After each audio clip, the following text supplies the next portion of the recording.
நமது தேசிய ஜனநாயக கூட்டணி அனைத்து இந்திய அண்ணா திராவிட முன்னேற்ற கழகத்தின் தலைமையிலான தேசிய ஜனநாயக கூட்டணி அதில் அங்கம் வகிக்கின்ற அம்மா மக்கள் முன்னேற்ற கழகத்தின் வெற்றி வேட்பாளர்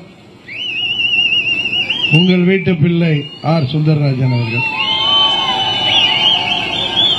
இவர் ஏற்கனவே 2016 அம்மா அவர்களால் இங்கே இரட்டை இலை சின்னத்தில் போட்டியிட்டு வெற்றி பெற்றவர். என் மீது உள்ள பிரியத்தால் பாசத்தால் தனது பதவியை கூட தூக்கி போட்டுவிட்டு என்னோட வந்தவர். இன்றைக்கு அனைத்து இந்திய அண்ணா திராவிட முன்னேற்ற கழகத்தின் பொதுச் செயலாளர் அண்ணன் இபிஎஸ் அவர்கள் ஒட்டப்பிடாரம் தொகுதியை நான் கேட்டப்ப மறுக்காம கொடுத்தார். இவங்கெல்லாம் எனக்கு ஆதரவாக வந்தாங்களே அப்படிங்கிற எந்த எண்ணமும் இல்லாமல் எங்களுக்குள்ள இருந்த கருத்து வேறுபாடு எல்லாம் விட்டுவிட்டோம் என்பதற்கு மற்றவங்க ஏதோ சொல்றாங்களே, அப்படி பேசுனீங்களே இப்படி பேசுனீங்களே, 2 பேரும் சண்டை போட்டுக்கிட்டீங்களாமாப்பா. ஊர்ல அண்ணன் தம்பி பங்காளி சண்டை வருமா வராதப்பா? நம்ம ஊர்ல இங்க யாராவது ஒருத்தர் சொல்லுங்க, எங்க வீட்டுல அண்ணன் தம்பி சண்டை கிடையாது, எங்க வீட்டுல பங்காளி சண்டை கிடையாது. 2 இல்லைனாலும் மாமன் பஞ்சாயத்து சண்டை இருக்கும். இருக்குமா இருக்காதா? அது 3மே இல்லைனாலும் பக்கத்து வீட்டுக்காரவங்க அடுத்த தெருவுக்காரங்க சண்டை இருக்கும். அது மாதிரி நாங்கெல்லாம் அம்மா வளர்த்த பிள்ளைகள். எங்களுக்குள்ளார கருத்து வேறுபாடு ஏற்பட்டுச்சு. எங்களை கட்சியை விட்டு நீக்கிறதுனால கோவப்பட்டு உருவானதுதான் அம்மாவுடைய திருவுருவத்தை தாங்கி இருக்கின்ற அம்மா மக்கள் முன்னேற்ற கழகம். அன்றைக்கு எனக்கு ஆதரவா தம்பி கொஞ்சம் கொடி கொடி பிளீஸ். ஜான் பாண்டே நல்ல நண்பர், அவர் ஒன்றும் கோச்சிங் போட்டார், கொடி தள்ளி. அன்றைக்கு உருவானதுதான் அம்மா மக்கள் முன்னேற்ற கழகம். அன்றைக்கு எனக்கு ஆதரவா சுந்தரராஜன் உணர்ச்சிப்பட்டு தனது பதவியை ராஜினாமா செய்தார். அவரை நம்ம விட்டுற முடியாதுல்ல. ஏற்கனவே பைஎலெக்ஷன்ல நின்றார். அப்ப நாங்க 3வது அணிங்கிறதுனால நீங்க என்ன பண்ணிட்டீங்க, 20,000 ஓட்டு தான் கொடுத்தீங்க. 30,000 சாரி தப்பா சொல்லிட்டேன், 30,000 ஓட்டு அப்பயே வாங்கிட்டாரு. இந்த முறை நம்மக்குள்ளார சண்டை போட்டு இடையில யாருக்கோ கொண்டாட்டம் ஊர் 2 பட்டா. அது மாதிரி ஆட்சிக்கு வந்தவங்க மக்கள் விரோத ஆட்சி. பள்ளிக்கு செல்கின்ற மாணவர்கள் மத்தியில கூட ஜாதிய வெறியை தூண்டுகின்ற ஆட்சி. பள்ளி செல்கின்ற மாணவர்கள் கூட, பிஞ்சு குழந்தைகள் கூட சண்டை போட்டால்தான் தங்களுக்கு லாபம்னு நினைக்கிற ஆட்சி. அதனாலதான் நானும் ஜான் பாண்டியனும் இங்கு வாழ்கிற சமுதாய மக்களுக்குள்ளார எந்த பிரிவினையும் வந்துவிடக் கூடாது என்பதற்காக நாங்கள் 2 பேரும் ஒரே கூட்டணியில் இருக்கோம். நண்பர் ஜான் பாண்டியனும் நம்ம கூட்டணியில அனைத்து இந்திய அண்ணா திராவிட முன்னேற்ற கழகம், பாரதிய ஜனதா கட்சி, அம்மா மக்கள் முன்னேற்ற கழகம், பாட்டாளி மக்கள் கட்சி, தமிழ் மாநில காங்கிரஸ், புதிய நீதி கட்சி, இந்திய ஜனநாயக கட்சி, புரட்சி பாரதம், தமிழக மக்கள் முன்னேற்ற கழகம், அகில இந்திய பார்வர்ட் பிளாக், தென்னிந்திய பார்வர்ட் பிளாக், சிங்கத்தமிழர் முன்னேற்ற கழகம், மூவேந்தர் முன்னேற்ற கழகம், மருது சேனை, பெருந்தலைவர் மக்கள் கட்சி, உழவர் உழைப்பாளர் கட்சி, தமிழ்நாடு யாதவ மகாசபை என பல கட்சிகளின் கூட்டணி வேட்பாளராக, இன்னும் சொல்ல போனா முன்ன 3வது அணின்னு சொல்லி 30,000 ஓட்டு போட்டாங்கல்ல, இப்ப முதலடியா வந்திருக்கும். திமுகவை வீழ்த்த போகிற முதல் அணி அதிமுக தலைமையிலான அணியில சுந்தரராஜன் ஜம்முன்னு குக்கர் சின்னத்தை தூக்கிட்டு வந்திருக்காரு. உண்மையா இல்லையா? இங்க குக்கர் சின்னத்தில் வாக்களித்து வெற்றி பெற செய்வதன் மூலம் தமிழ்நாட்டில் அதிமுக ஆட்சி வரும், அம்மாவுடைய ஆட்சி வரும். அதான உண்மை. இந்த திமுக ஆட்சியில் என்னத்தை கண்டோம்? தேர்தல் வாக்குறுதின்னு சொல்லி விவசாயிகளை ஏமாத்துறாங்க. அரசு ஊழியர்கள், ஆசிரியர்கள், போக்குவரத்து தொழிலாளர்களுக்கெல்லாம் பழைய ஓய்வூதியம் சொல்லி பட்டணம் போட்டாங்க. டாக்டர்களுக்கு, நர்ஸுகளுக்கு வர வர வர வர வர தமிழ்நாடுக்குள்ள அதே பிரச்சனை தான். அதுபோல தொழிலாளர்களுக்கு போக்குவரத்து தொழிலாளர்களுக்கு, மின்சாரத்துறை ஊழியர்களுக்கு, இப்ப கூட வரப்ப சொன்னார், மக்கள் நல பணியாளர்கள் எங்களே இந்த ஆட்சி ஏமாத்திட்டு சொல்லுங்க அப்படின்னு சொல்லி பேசுறார். உறுதியாக ஏன் மாற்றுத்திறனாளிகள் போராடினாங்க தெரியுமில்ல, அது மாதிரி வயது முதிர்ந்தவர்களுக்கு ஓய்வூதியத்தை அதிகப்படுத்துவேன்னு சொல்லிட்டு அதையும் ஏமாத்துறாங்க. யாருக்குமே நல்லது செய்யல. மோடி அவர்கள் அன்றைக்கு மீட்டிங்ல சொன்ன மாதிரி இந்தியாவில் தமிழ்நாட்டில் ஓடுற அத்தனை நிலையும் போய் கடல்ல கிடக்குது. அதுபோல தமிழ்நாட்டில் உள்ள அத்தனை துறைகளிலும் நடக்கிற ஊழல் ஒரு குடும்பத்து கையில போய் மாட்டுது. அதனால ஆனா என்ன சொல்லுவார் முதலமைச்சர், தமிழ்நாட்டு தாய்மார்களுக்கு 1000 ரூபாய் கொடுத்து இருக்கிறோம். அவர்கள் வார்த்தை எல்லாம் எங்களுக்கு தான் தெரியும். 1000 ரூபாய் கொடுத்தீங்க. இப்ப முதியோர் ஓய்வூதியம் எத்தனை நாள் ஏத்தாம 18,000 ரூபாய் ஏற்றிருக்கணும் 5 வருஷத்துல. சும்மா 2,000 ரூபாய் டோக்கன். எனவே அவங்க அப்பா திருக்கோலையிலிருந்து கொண்டு வந்து எடுத்து கொடுக்குற மாதிரி. ஆனா அவங்க அப்பாவுடைய சிலை வைக்கிறது தமிழ்நாடு ஃபுல்லா எல்லா இடத்துலயும் அவங்க அப்பா பேர்ல பில்டிங்கு. வர வர வர பேனா வைக்கிறதுக்கு 80 கோடியா? யாரு வீட்டு பணம்? திமுக பணம் இல்ல, தமிழ்நாடு உங்க வரி பணம். அது மாதிரி உங்களுக்கு 1000 ரூபாய் கொடுத்துட்டா, அதனால தமிழ்நாட்டு தாய்மார்கள்லாம் எங்க பக்கம்ங்கிறாரு. அவர் பையன் குட்டி ஸ்டாலின் இருக்காரு. அவர் போற இடத்துல அவர் பேசுற பேச்ச பாக்கணுமே. அதாவது ஸ்டாலின் கூட 30-40 வருஷம் ஆடிப்பட்டு உதப்பட்டு வந்தார். இந்த பையன் சினிமா ஷூட்டிங்ல இருந்து நேரா துறைமுக அமைச்சர் ஆயிட்டாரு. அதனால அவருக்கு ஒன்றும் புரியல, தலகால் புரியாம பேசுறாரு. எங்களை பார்த்து பேசுறாரு. இவரு அது சொன்னாரு, அவர்கிட்ட கயிறை கொடுங்க, அவர் தூக்க மாட்டேங்குது. ஆமா, நாங்க பேசணும். அண்ணன் தம்பி சண்டை வந்தா பேச மாட்டோமா? சண்டை போடுவோமா போட மாட்டோமா? பேசணும். ஆட்சி வந்துடக்கூடாதுன்றது நாங்கெல்லாம் ஒன்னா போயிடும். என்ன ஸ்டாலினுக்குன்னா, டிடிவி தினகரன் ரொம்ப மானஸ்தானாச்சே, அவனை கட்சியை விட்டு நீக்கிட்டாங்களேன்னு கோவப்பட்டு கட்சி ஆரம்பிச்சிருக்கானே.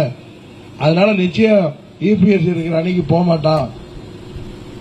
உறுதியா நம்ம பிடிச்சிடலான்னு நினைச்சு நம்ம அட்டன் பண்ணாரு. நம்மளுக்கு அம்மா பெருசா, அம்மாவுடைய ஆட்சி பெருசாங்கிறது தான் நம்மளுடைய இது. நம்மளுக்கு அம்மா பெருசு, அடுத்தது அம்மாவுடைய ஆட்சி தமிழ்நாட்டுக்கு பெருசு. நேற்று கூட நான் போடியில போனேன்.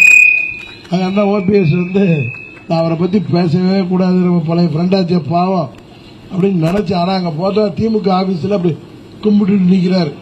வந்துச்சு பாருங்க எனக்கு கோவம். அம்மாட்ட இப்படி நின்னவரு அவரை அம்மாட்ட அறிமுகப்படுத்தி சட்டமன்ற உறுப்பினராக்கி எம்எல்ஏ ஆக்கி, அதான் எம்எல்ஏ சட்டமன்ற தேர்தல் இன்னைக்கு பெரிய கூட சீட்டை அம்மா கொடுப்பாங்களா? இத்தனை வருஷம் இருக்காரு, கொடுக்க வச்சு ஜெயிக்க வச்சு அமைச்சராக்கணும். அம்மா கொஞ்ச நாள் அமைச்சராக போது நம்ம பார்வையில் இருக்கிற ஆளை போட்டணும்னு போட்டாங்க. 6 மாசத்துல அவர் திருப்பி கொடுத்துட்டாராம். கொடுக்கலன்னா விட்டுருவாங்களா அவரை? அதே மாதிரி 2வது முறையா ஆனிச்சு. 6 மாசத்துல திருப்பி கொடுத்துட்டாரா. இவர் கொடுக்கலன்னா எங்க போயிட முடியும்? அப்புறம் சின்னம்மா கொடுத்தாங்க. இப்ப சின்னம்மா, அப்புறம் சசிகலா குடும்பத்தை வெளியேற்றினாதான் நான் கட்சிக்கு வருவேன்னு பேசினாரா இல்லையா? இன்னைக்கு உண்மையா இல்லையா? அம்மாவுடைய மரணத்துக்கு சின்னம்மா தான் காரணம்னாரு. ஆனா ஊரா போய் கத்தி 5 வருஷமா அந்த பழியே தொடச்சது அம்மா மக்கள் முன்னேற்ற கழகம். உண்மையா இல்லையா?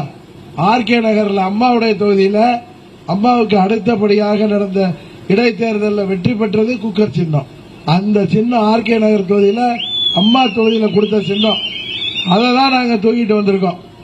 ஆனா அன்னைக்கு யாருக்காக போராடணுமோ, யார் பேர்ல இருக்கிற பழிய துடைக்க சுந்தரராஜன் முதற்கொண்டு இங்க வந்திருக்கிற அம்மா மக்கள் முன்னேற்ற கழக நிர்வாகிகள், தமிழ்நாடு முழுவதும் லட்சக்கணக்கான தொண்டர்கள் போராடணுமோ, நம்மள பெருசாவே எடுத்துக்கல.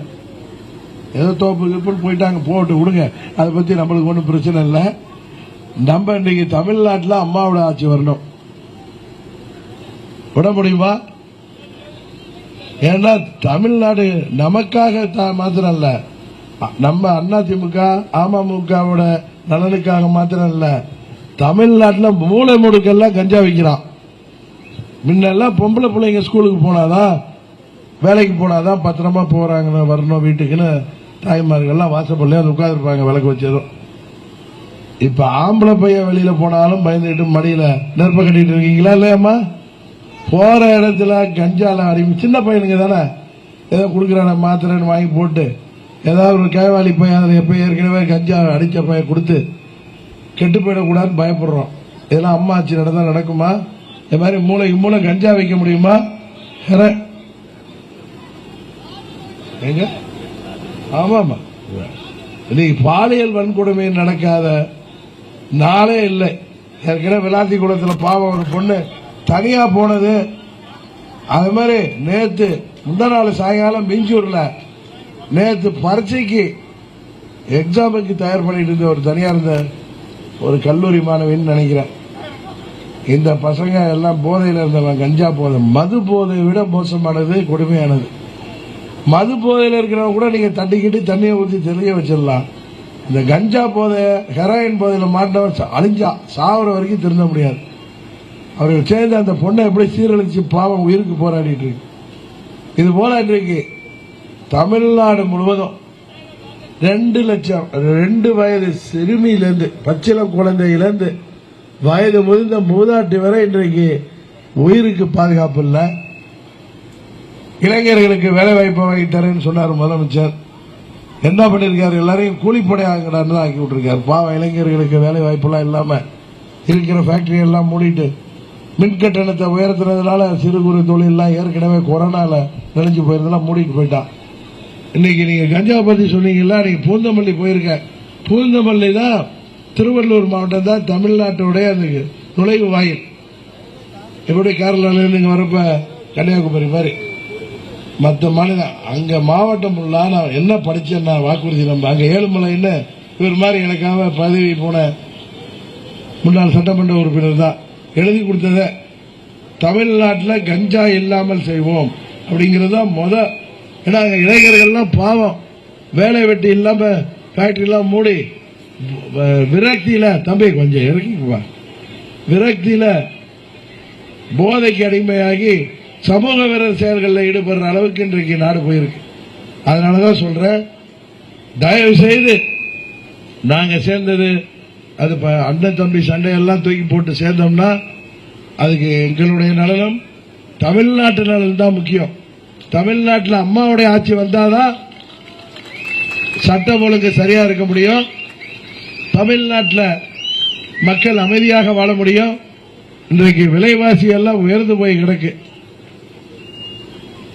ஏற்கனவே 1000 ரூபாய் கொடுத்தேங்கிறார்ல அவர் எடப்பாடி அண்ணன் பழனிசாமி ஆட்சியை விட்டு இறங்குறப்ப மின் கட்டணம் எவ்வளவு இருந்துச்சு? அன்னைக்கு 1 ரூபானா நீங்க 1 ரூபா 67 காசு 67% ஏறி இருக்கு. அதுபோல பால் பொருள் விலை, அரிசி, பருப்பு, என்ன விலையெல்லாம் எங்கேயோ போயிட்டு நியாயமா கொடுக்கணும்னா இந்த 5 ஆண்டுகள் இந்த திமுக ஆட்சியில் விலைவாசி உயர்ந்ததுக்கு கிட்டத்தட்ட 10,000 ரூபாய் மாசம் கொடுத்தாதான் அது கட்டுப்படியாகும். அதனாலதான் சொல்றேன், இந்த 1000லாம் உங்களை ஏமாத்த வேலை. எல்லா துறையிலையும் ஊழல் இல்லாத துறையே கிடையாது. 100 நாள் வேலை வாய்ப்பு திட்டத்தை 150 நாள் ஆப்பன்னு சொன்னார், இன்ன வரைக்கும் ஆக்கல. அதுலயும் ஊழல், முறைகேடு. இன்றைக்கு முறைகேடு இல்லாத துறையே இல்லை. வேலை வாய்ப்பு வாங்கி வேலை ஒருத்தருக்கு பணி நியமனத்துக்கு பல ஆயிரம் கோடி ஊழல் பார்த்திருப்பீங்க. நேரு அமைச்சர் மந்திரி சபையில் அவருடைய துறையில் இது மாதிரி சொல்லிக்கொண்டே போகலாம். மீண்டும் ஒரு நல்லாட்சி வேண்டும் என்றால் தமிழ்நாட்டில் எல்லோருடைய நலனும் பாதுகாக்கப்படுவதற்கு நீங்கள் வாக்களிக்க வேண்டிய வெற்றி சின்னம் குக்கர் சின்னம். குக்கர் சின்னத்திலே வாக்களிப்பதன் மூலம் தமிழ்நாட்டில் அம்மாவின் ஆட்சியை உருவாக்குகிறீர்கள் என்று சொல்லிக்கொண்டு நமது புதுக்கோட்டை பகுதி உங்க சின்னம் குக்கர் கரெக்டா 5வது. நீங்க தான் பார்த்து குக்கர் எங்க இருக்குன்னு தேடி போறீங்களா? அப்புறம் அதுக்கு எண்ணிக்கைலாம் அதுக்கு பார்த்த உடனே குக்கர் எங்கன்னு பார்த்துட்டு போறீங்க. சுந்தரராஜ் சொல்றாரு, அதையும் சொல்லிட்டேன். இங்க நமது பதிக்கு பழுதடைந்த தண்ணீர் தொட்டிகள் மற்றும் குழாய்களை சீரமைக்க வேண்டும் அமைப்போம் என்று சுந்தரராஜன் வாக்குறுதி கொடுக்கிறார். புதிய ஆழ்துளை கிணறுகள் வேண்டும் என்ற கோரிக்கையை நிறைவேற்றி தருவார். மழைநீர் சேமிப்பு திட்டத்தை மேம்படுத்த ஆவணம் செய்யப்படும். குளங்கள், கண்மாயில்கள் தூர்வாரப்படும். சேதமடைந்த உள்ளூர் சாலைகள் சீரமைக்கப்படும். இரவு நேர போக்குவரத்து அதிகரிக்கப்படும். பள்ளி கல்லூரி மாணவர்களுக்கு பேருந்து வசதி அதிகரிக்கப்படும். வேலை வாய்ப்பு மற்றும் தொழில் வளர்ச்சி, உள்ளூர் இளைஞர்களுக்கு இங்கேயே வேலை வாய்ப்பு கிடைக்கின்ற அளவுக்கு தொழிற்சாலைகள் உருவாக்கப்படும். சிறு குறு தொழில் தொடங்க ஊக்குவிக்கப்படும். பெண்களுக்கு அம்மா அவர்கள் இருந்தது போல சுய தொழில் உதவிக்கு உதவிகள் கொடுக்க ஆவணம் செய்யப்படும். மருத்துவம் மற்றும் சுகாதார வசதிகள் செய்து தரப்படும். அம்மா மெடிக்கல் கிளினிக் போன்ற சேவைகள் மீண்டும் தொடங்கப்படும். அம்மா உணவகங்கள் தொடங்கப்படும். அரசு மருத்துவமனை தரம் உயர்த்தப்பட்டு 24 மணி நேரம் சேவை கிடைக்க வழிவகை செய்யப்படும். பள்ளிகளில் கழிப்பறை மற்றும் குடிநீர் வசதி செய்யப்படும். மாணவர்களுக்கு டிஜிட்டல் கல்வியை ஊக்குவிக்கப்படும் போன்ற கோரிக்கைகளை நமது அருமை சகோதரர்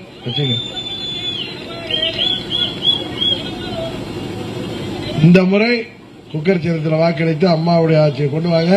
எல்லாவற்றையும் சுந்தரராஜா உங்க பகுதியிலே வசிப்பவர், இங்கு உள்ள அனைத்து பகுதிகளிலும் தேவைகளை அறிந்தவர், அவற்றை எல்லாம் நிறைவேற்றி தர நீங்கள் அருமை சகோதரர் சுந்தரராஜ் அவர்களை குக்கர் சின்னத்திலே வாக்களித்து மாபெரும் வாக்கு வித்தியாசத்திலே வெற்றி பெற செய்து தமிழ்நாட்டில் அனைத்து இந்திய அண்ணா திராவிட முன்னேற்ற கழகத்தின் தலைமையில் தேசிய ஜனநாயக கூட்டணியின் ஆட்சி வர இந்த மக்கள் விரோத வாக்குறுதிகளை நிறைவேற்றாத திராவிட மாடல் என்று மக்களை ஏமாற்றுகின்ற ஸ்டாலின் மாடல் ஆட்சிக்கு முடிவு கட்ட ஒரு குடும்பத்தின் பிடியிலிருந்து தமிழ்நாட்டை மீட்டெடுக்க நீங்கள் வாக்களிக்க வேண்டிய வெற்றி சின்னம் குக்கர் குக்கர் குக்கர் என்று சொல்லி விடைபெறுகிறேன். நன்றி, வணக்கம்.